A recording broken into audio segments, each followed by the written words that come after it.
Hello and welcome to this webinar, Future Digital Skills and Requirements from the Market, organized by the Worlddidac Association. My name is Danny Gouch, and I have the pleasure to be your host today.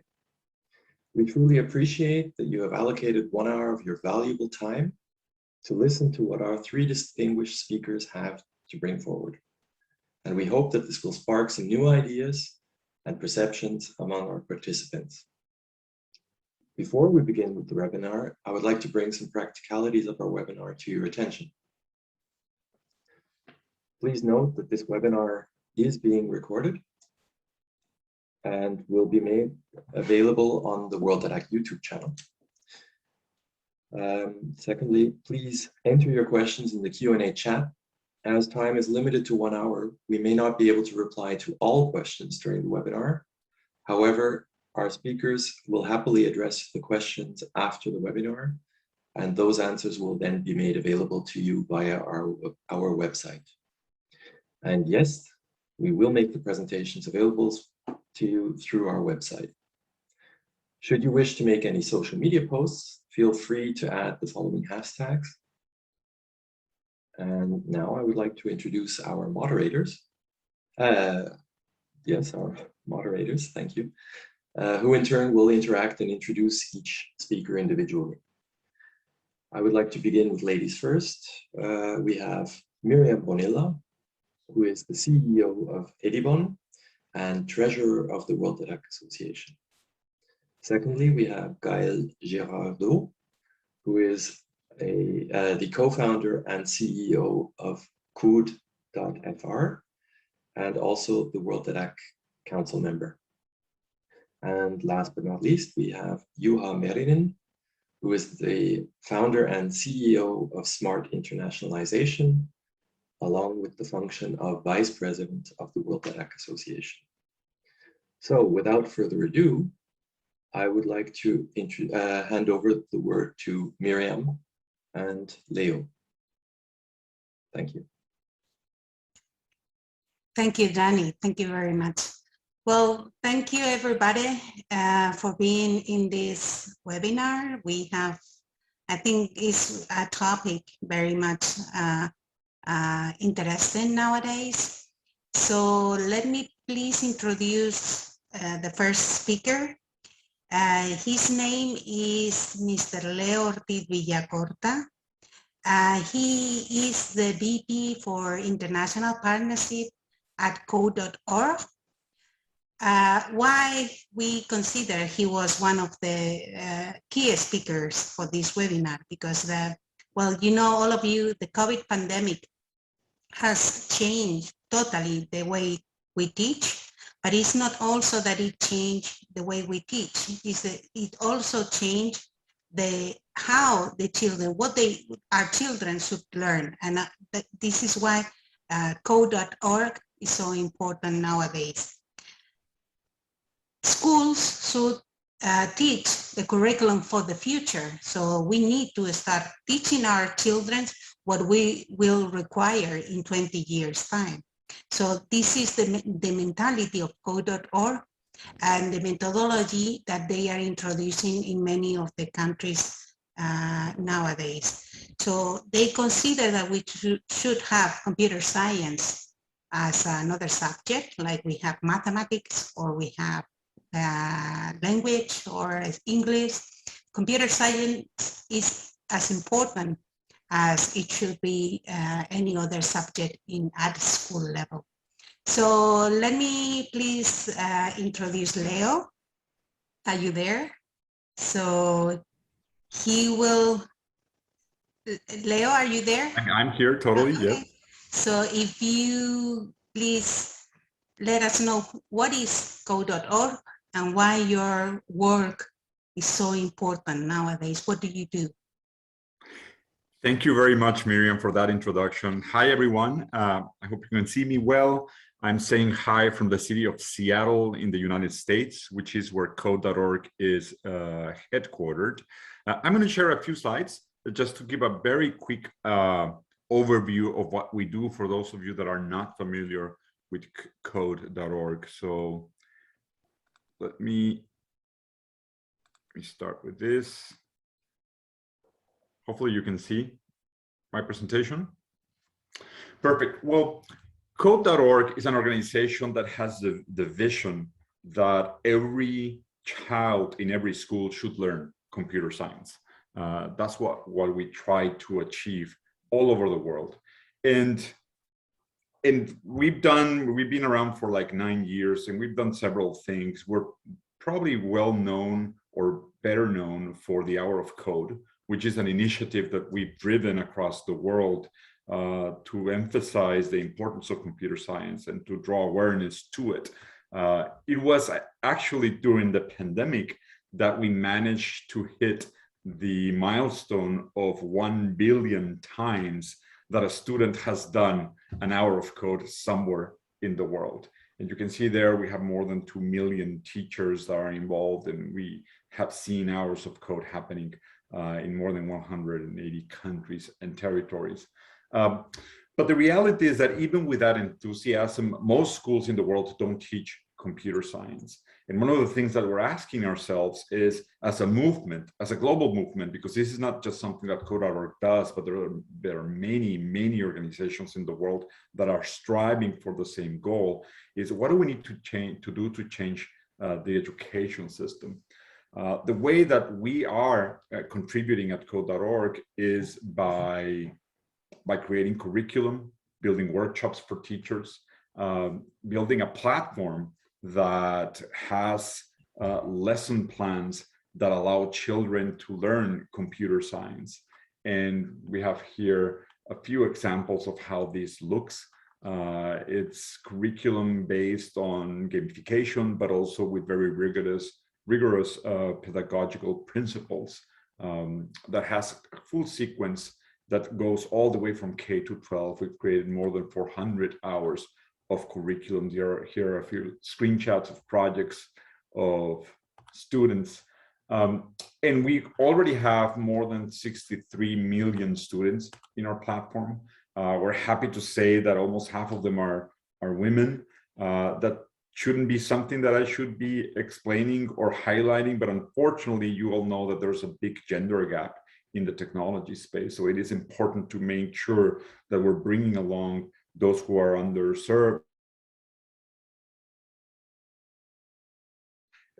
We do work with government officials, with education authorities to try to change policies and to get them to adopt computer science curriculum in the formal education system. You're going to see here a few examples of world leaders or government leaders. And we've seen already some great movement around the world. I'm going to say, though, that for us, computer science is not just about the skills that will help our kids to succeed in the future workplace. That's very important, as Miriam mentioned it, but it's also about the subject being foundational. In a world that it becomes more digital than ever, learning computer science is as important to understand how the world works better as we learned ourselves chemistry, biology, physics, even if we were not going to pursue a career as an engineer or as a doctor. That's the same principle. This is a global movement. There are many teachers, many nonprofits, government entities, for-profit organizations, ed tech companies involved in the movement. And basically, we invite you all to join and to help, and you can all play a part. You're certainly already playing a part with the type of work that your companies do. So I'm going to stop there and come back to Miriam in case there are any questions. Miriam?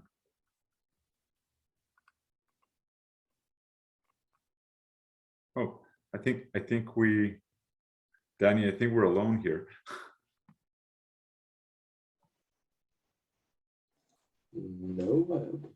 No, we are here.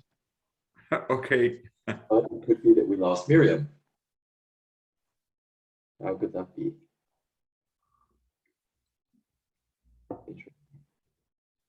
Well, in that case, perhaps we'll move on to the next moderator, being I will pass it on to you, and we will give Miriam the opportunity to pose her questions later on. I will just share my screen just now. Absolutely. Miriam will be logging on anyway again. So happy to meet you all. As Danny already very briefly introduced, my name is Juha Merinen. I am the Vice President of Worlddidac. And I do have a great pleasure to introduce and talk to Dean Stokes from Google for Education. And Dean is responsible for the Europe, Middle East and Africa. And I am proud being able to say that I've been collaborating with Google for Education in Finland for the past roughly 2 years, and been involved in the huge development what Google has done within the education in basically all over the world. And Dean will be addressing the very interesting topic of will schools be ever the same? And now I am not talking only about the post-pandemic time, but everything that has anything to do with the digitalization, technology, and let's call it the new digital pedagogy in a way. And now I am happy to give stage to Dean. So please, Dean, and we will be talking afterwards with Dean also on a few matters. Perfect, thanks Juha, and hi everybody, very good to be here. As Juha said, my name's Dean. I look after education adoption for Europe, Middle East and Africa. And I wanted to take a slightly different approach today. I get asked a lot what I think the future of education is going to be. I think it's a really difficult question. And so I tried to boil it down into this one question that Juha mentioned, which is, will schools ever be the same? You know, we all know now that last year, over 1.2 billion students from over 180 countries globally faced school closures. Teachers and students everywhere literally had to flip the way that they taught and learned overnight. And now we're starting to move back into a world which is maybe more normal.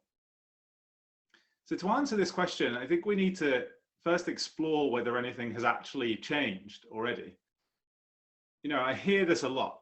Education has changed forever.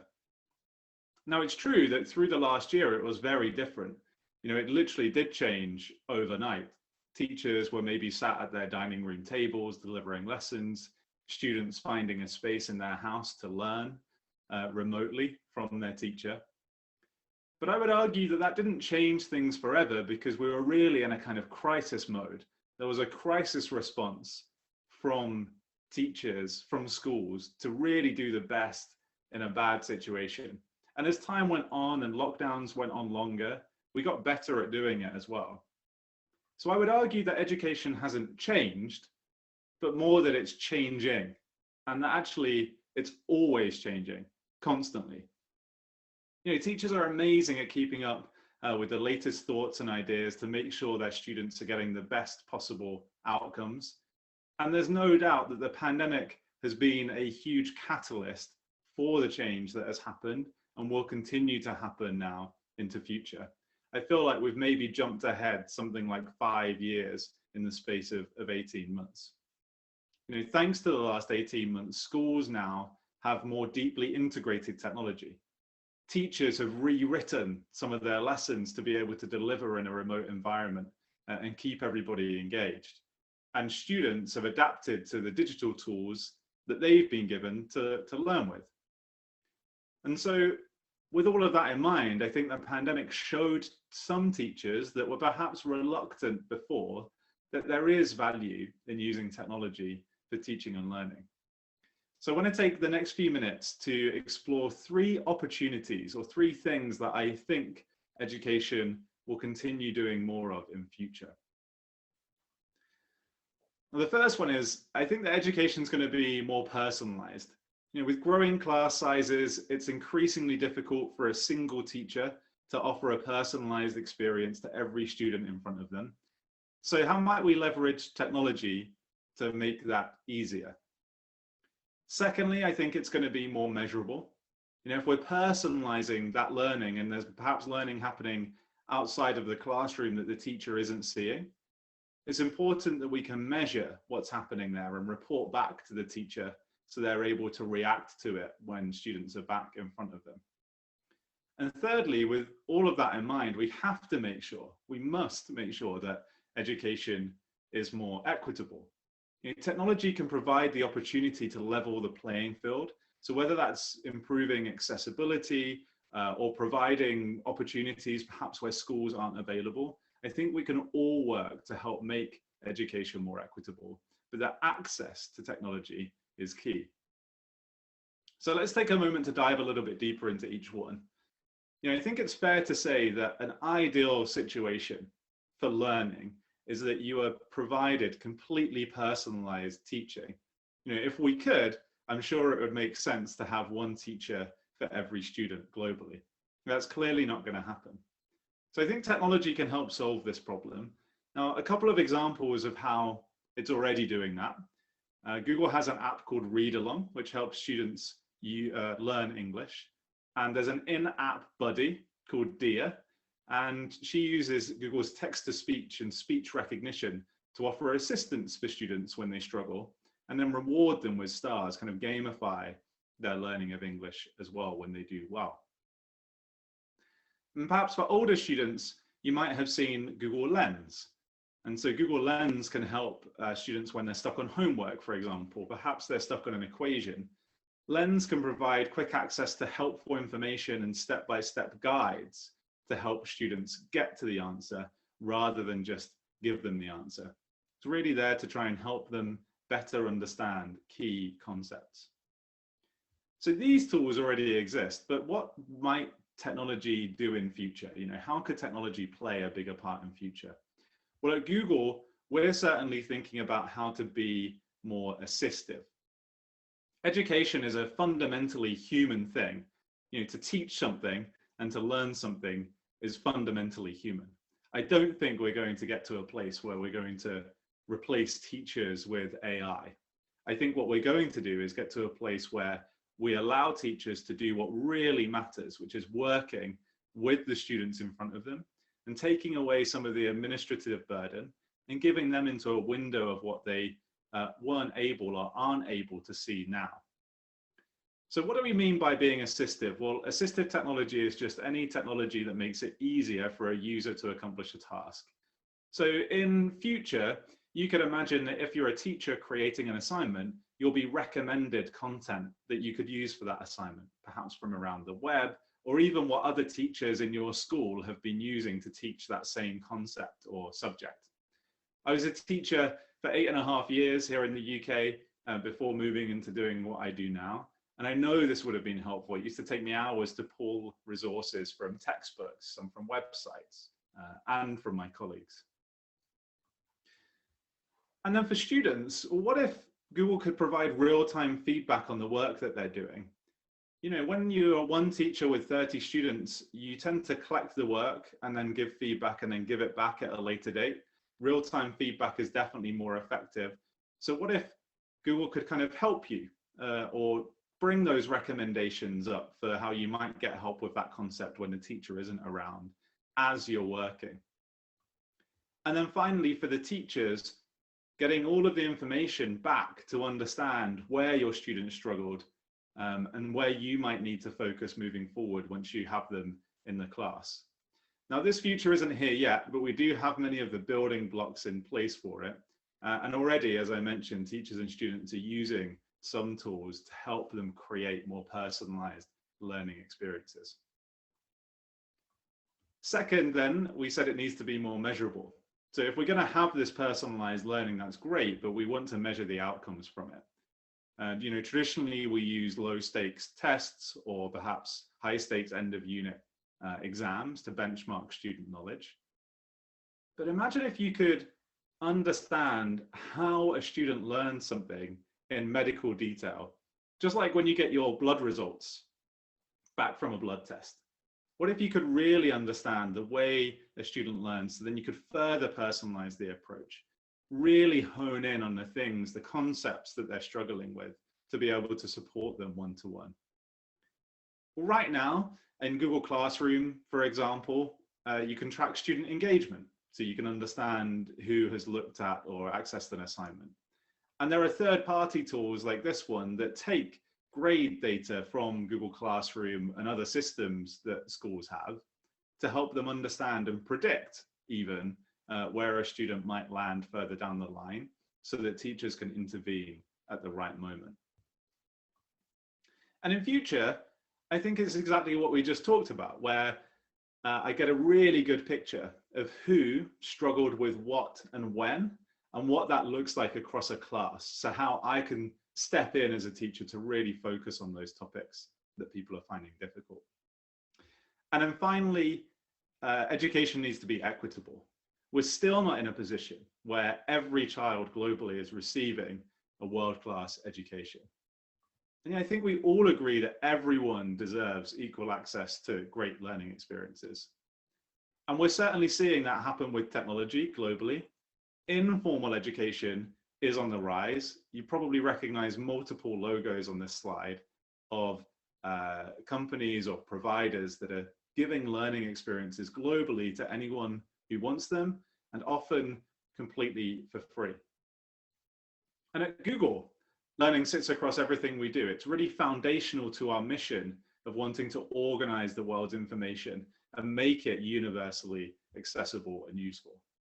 So whether people are learning for school in that classroom environment that we're all familiar with, whether they're learning for work to get certifications or prove their competence, or whether people are just learning for fun or new skills in your own time, it's likely they're turning to Google at some point to do that, or one of these external educational companies. So to quickly recap, the future of education, what's it going to be? Well, I don't have a crystal ball, so I definitely can't say for sure, but I do think it will be more personalized, more measurable, and more equitable. And I think one thing that maybe we don't focus a ton on right now is having students really understand how they learn. And if we can do that through delivering more personalized, more measurable learning, I think that will be a step in the right direction. So, will schools ever be the same? Well, I'm not sure. But one thing I do know is that the change ultimately is driven by all of us. So whether you're a teacher, a student, an ed tech company, a publishing company, some other technology company, ultimately you, all of us, are the people that will help drive a change to a future where every student is able to succeed and reach mastery in the subjects that they want to. So I'm going to stop there and hand back to you, Juha. Thank you very much, Dean. Knowing that you have trained thousands of teachers all over the planet, so to speak, and now helping schools and institutes to capitalize the, let's say, the best of the digitalization and technology in their approach when improving and developing their training and learning. What do you believe will be the most important skill that students should learn to meet the requirements that their future employers will anyway have towards them? Yeah, I think when I'm thinking about this question, I think about Google, and I think about how does Google hire? What's Google looking for when we hire people? Good approach. Yeah, I'm lucky enough to work alongside some amazing people that I see come from all sorts of different backgrounds with all sorts of different experience. And I see the same across the world's biggest companies. I don't think this is unique to Google. I think, you know, one part of our hiring process is that we tend to look for general cognitive ability, GCA, rather than grade point average, GPA. And so really what we're looking for are people who can thrive in ambiguity, who are able to problem solve and be creative, who stay calm in stressful situations, really juggle multiple projects happening at the same time. And when we've seen studies of this in the past, it generally comes down to the 4 C's, right? The companies really want students who are creative, who can communicate, who have good collaboration skills, and ultimately who are good at critical thinking, who can take a step back and really analyze something that's in front of them to make good decisions. And so whilst knowledge is important, and I don't think individual subjects are going to go anywhere on a global scale, I do think that in general, it's about making sure we're creating well-rounded students that leave schools as good citizens with a good amount of knowledge, but ultimately the skills to thrive, which I think boil down to those 4 that I mentioned. Yeah, thank you very much, Dean. And I am 100% confident that we all could talk the whole evening about the 4 C's. And my conclusion is that this will definitely require kind of a transformation or giant leap from the educational systems, also specifically the teachers. So thank you, Dean. And now I would like to hand over back to Spain. So to Miriam and Leo to have their chat before we actually will hear how the EdTech France and Untitled looks on the same topic. So I think it will be a very interesting angle to the whole discussion. So now back to you, Miriam and Leo. Thank you very much, Juha. Unfortunately, I was frozen, so that's why Leo's work is so important, because we need kids know how to code, so this won't happen in 20 years time. So that's why it's so important. So Leo, I mean, I think what you're doing is extremely interesting, and nowadays in a world of accelerating technological change, the most important skill is the ability to learn new technology. So knowing this, or being clear about this, what other skills or benefits have you verified that are acquired once you are learning how to program? What other skills will be demanded by the future job market? And in one word, what is computational thinking? Can you explain that to us, and why it's so important?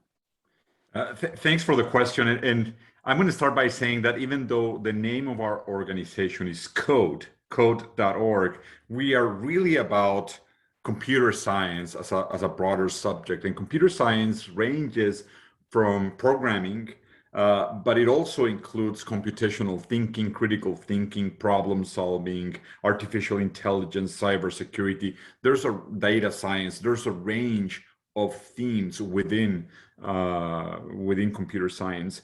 We actually start teaching, and we recommend to start teaching kids with no computers, just with unplugged lessons, because the most important thing is for children to understand the concepts.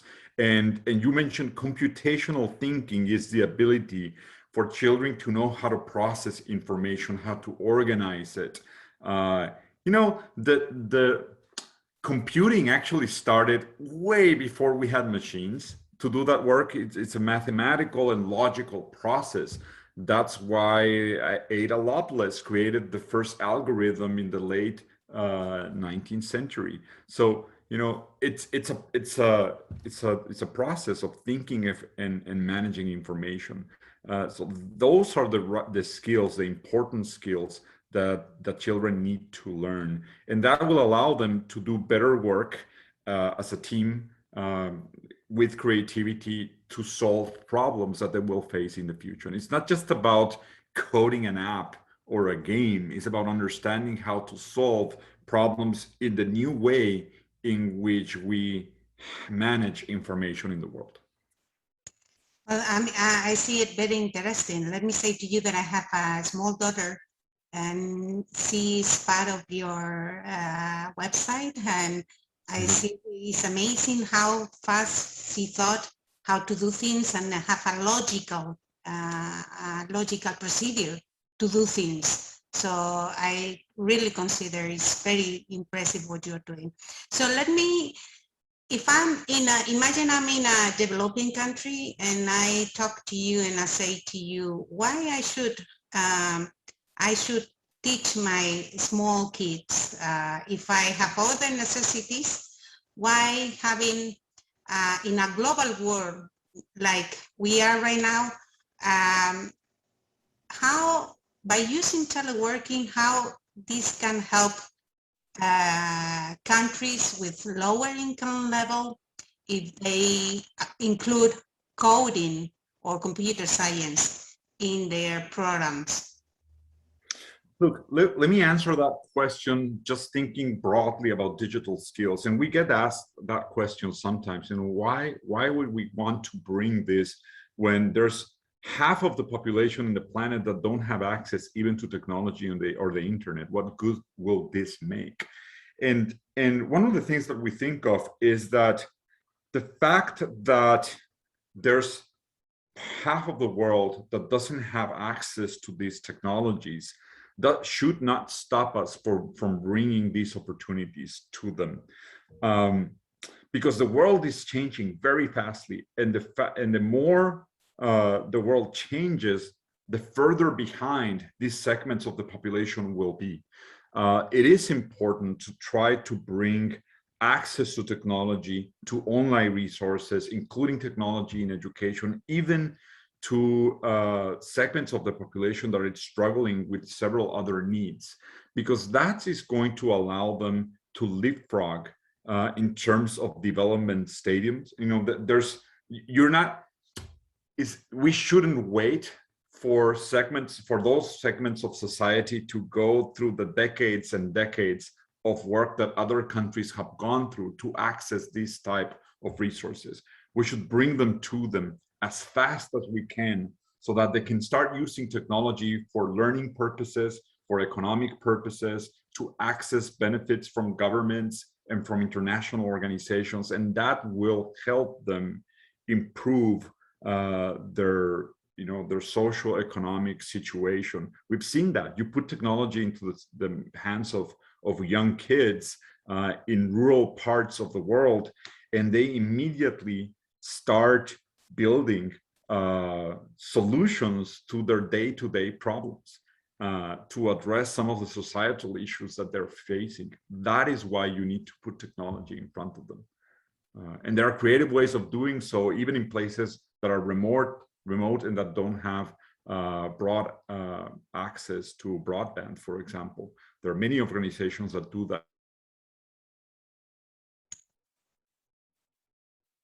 Yeah, well, let me tell you that in Edibon, as a technological company, we struggle to get some technological people. So if any other countries, they have this knowledge, it will be easier to hire people from other countries to do some tasks or some jobs. Look, something that the pandemic has demonstrated, and it kind of forced digital transformation into many segments of the population that were a little bit behind on it. But many organizations are now realizing that they can hire workers, or they can do work from anywhere in the world. So there are companies that are starting to be more open to just hiring from wherever the talent is based, even if it's not in their country or in their city. And there are countries, some developing smaller countries, that have realized that if they train the young people that it's about to go into the job market with some of these skills, that they may be able to attract some of these jobs, good paying jobs. So we are starting to see a movement in both ends, both in the industry saying, okay, we can hire in many different places. We don't have to move people anymore. And in other countries saying we need to accelerate that vocational training. And it doesn't need to be a 4-year degree. It can be just a 1-year, 2-year technical competencies, diploma, etc. And that sometimes is enough for people to start having a good paying job. It's really very interesting. Let me ask you one question, very critical question. How you, what is your, how you have thought, one of the most critical points is about teachers training. How you solve that problem, because you have a new methodology, which is really very good, but this methodology has to be implemented in some areas that the teachers have no idea about how to do this. What you have done in that subject? One of the most important components of driving systemic change in education is to build the capacity of teachers to be able to teach, in this case, computer science. And the way we approach this is that we treat the teachers as the first learner. So one of the things that, teachers didn't learn this when they were learning to become teachers. So we've designed our curriculum so that any teacher can actually teach this. The most important thing is that the teacher needs to know how to teach, not how to teach computer science, just how to be a teacher. If you have that, then it's just easy in the way that we've designed our curriculum for teachers to pick that up. We've recruited teachers not only from math and science specialties, but we have teachers that used to teach physical education or arts or language or many other things, and they are now teaching computer science. It's a bit easier in the primary level because the concepts are more general, and it gets a little bit more complicated when you go further up into secondary, because different countries have have different prerequisites, but it is doable, and that's something that we do with a vast network of partners in the United States. That's where we started, and now throughout the world. We'll be happy to talk more, but I know that we need to move on and let the rest of the panelists It's very interesting. Just one last question. How coding or learning how to code will help little girls? In 2030, there are some sustainable goals from the United Nations. One of it is the gender equality. Mm-hmm. So how learning coding, have you check, or do you know, will help little girls to have a future? Look, girls have, as the exact ability that everyone else has to do great things when they learn how to use technology, and that that's obvious. But sometimes they even do better work. But unfortunately, the access to technology by women hasn't been equal, and one of the things that happens is that we've seen that in primary education they're equally interested, and when you get into that second, the lower part of secondary school, unfortunately many girls start losing interest because of stereotypes, because of just how society works, and because they've been listening for years and years that is not for them, that's a boys thing, and we need to stop that. We need to change that. And one of the first steps to doing that is to ensuring that computer science is compulsory for every student in the education system. That way they don't self-select out of the process. When you just leave it as an optional, that's when you start seeing that the numbers skew. But at the end of the day, you just put this in front of everyone, and everyone is going to be able to do great things. Boys, girls, people with all types of abilities, and that's what we're trying to do. Okay, so thank you very much, Leo. I see the work you do is impressive, and I hope this will help many little girls in some developing countries to have a good future. So let me please, thank you so much, Leo. Let me please hand over to Gael. Gael, if you can introduce your speaker, please. Yes, thank you so much, Miriam. Thanks, Leo. As the founder of COUD, who is promoting as well computer science in France, I can't agree more with you, Leo and Miriam.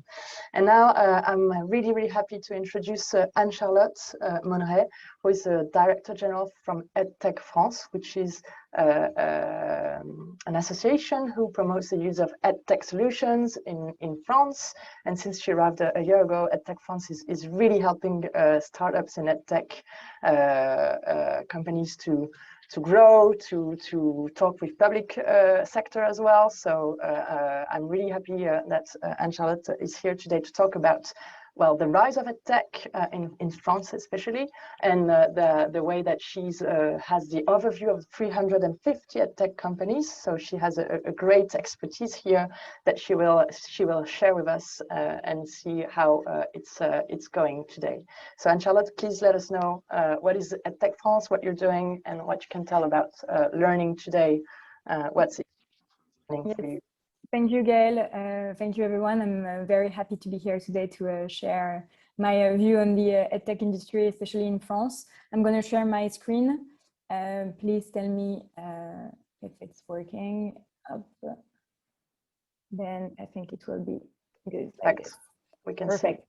So the question of today's presentation, as you said, Gail, is EdTech, is it really here to stay?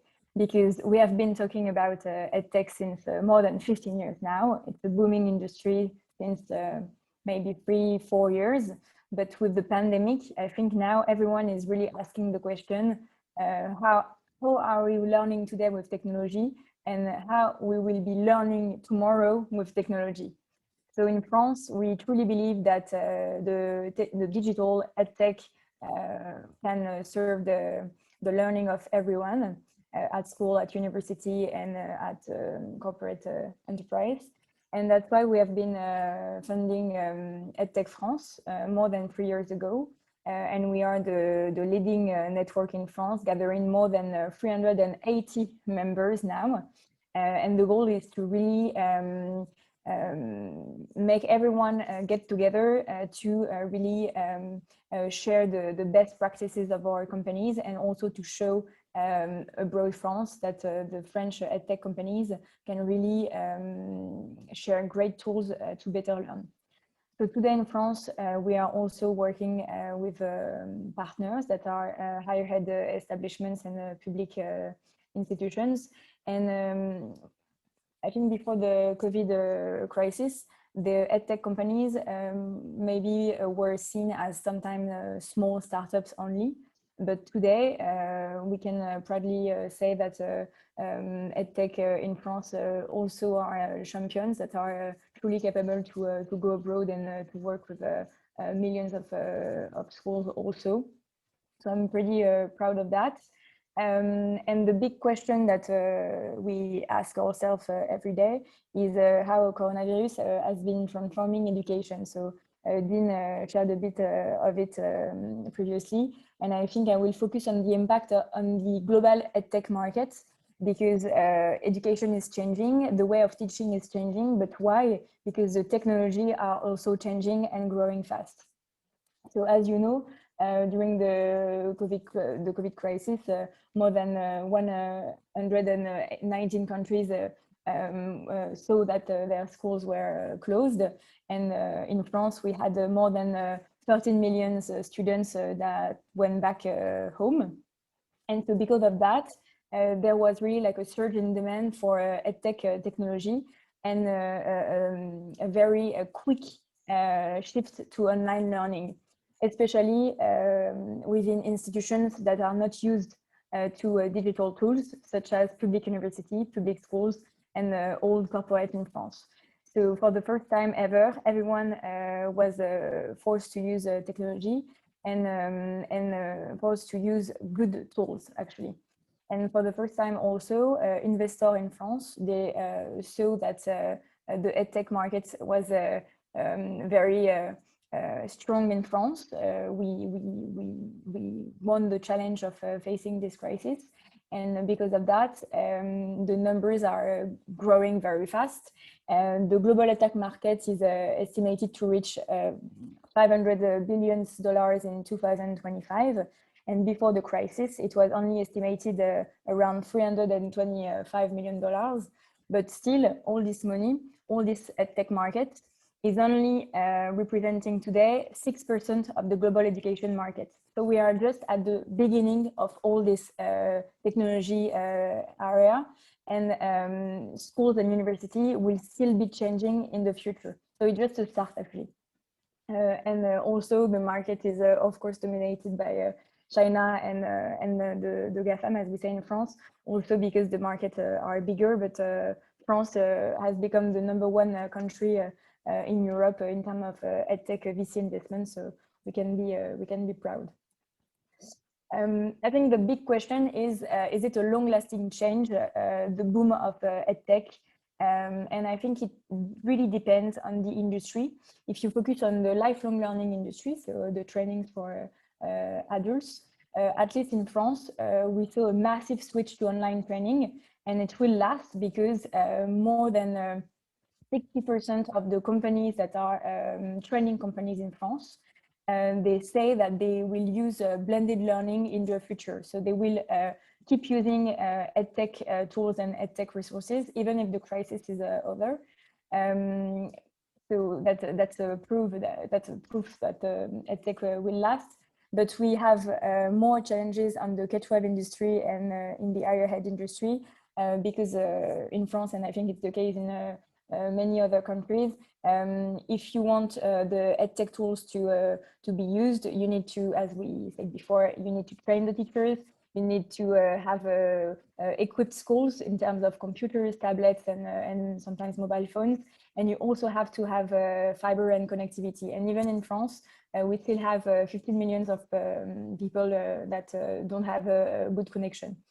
So I think the answer to the question really depends on the industry.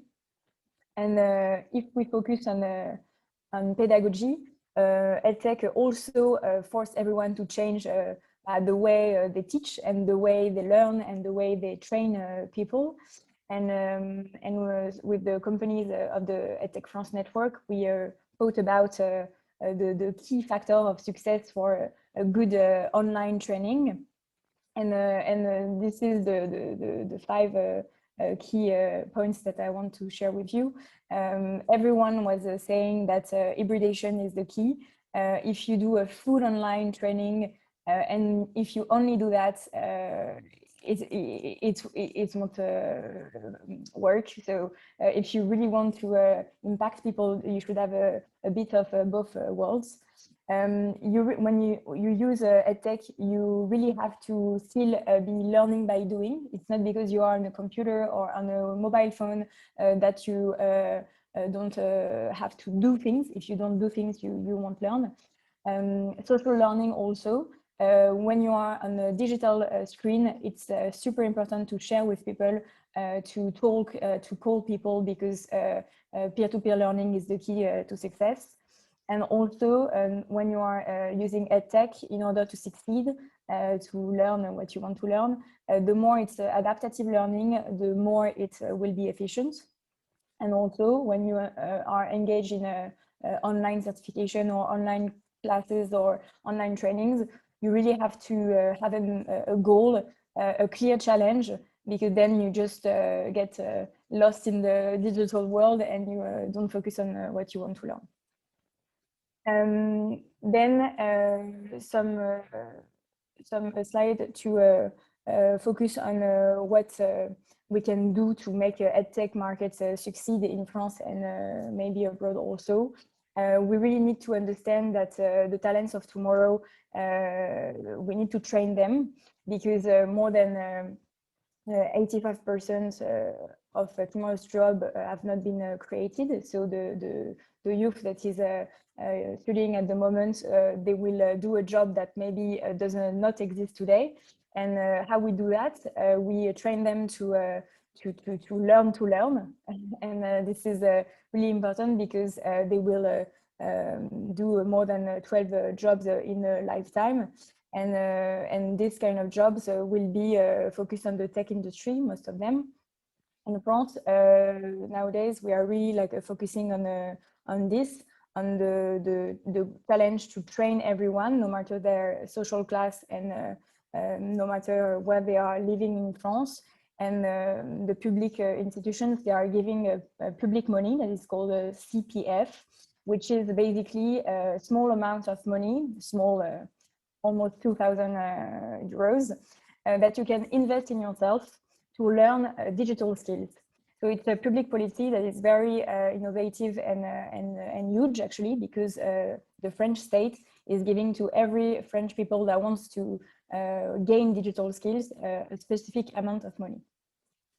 And then I will end this saying that we are just at the beginning of the edtech industry, and most of the work is going to happen thanks to artificial intelligence. And we also need to train the future engineers that will be able to improve the edtech solution today in France. So this is for the big challenges.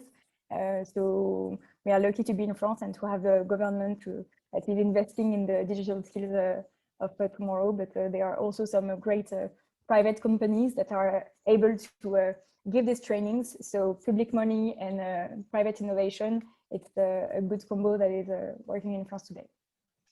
Thanks. Thanks a lot, Anshad. I'm really happy to hear that it's just the beginning of the rise of edtech companies. I'm relieved now.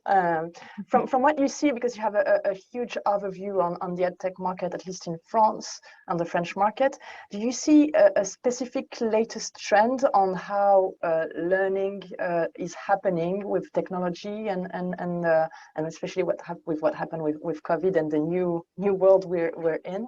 Can you tell us if there's something you can see as a trend? Yeah, we can see some trends since 1 year and a half, actually. The first one would be the virtual reality and augmented reality. The fact of being in an immersive environment of learning. So this technology, they seem to be maybe a gadget before, but now they are more and more used at university to study very specific fields such as physics or astronomy or hard sciences. They are also used in the old industry, for example, to I don't know, to build cars or boats or this kind of skills that it's hard to learn on the field. So yeah, XR and VR.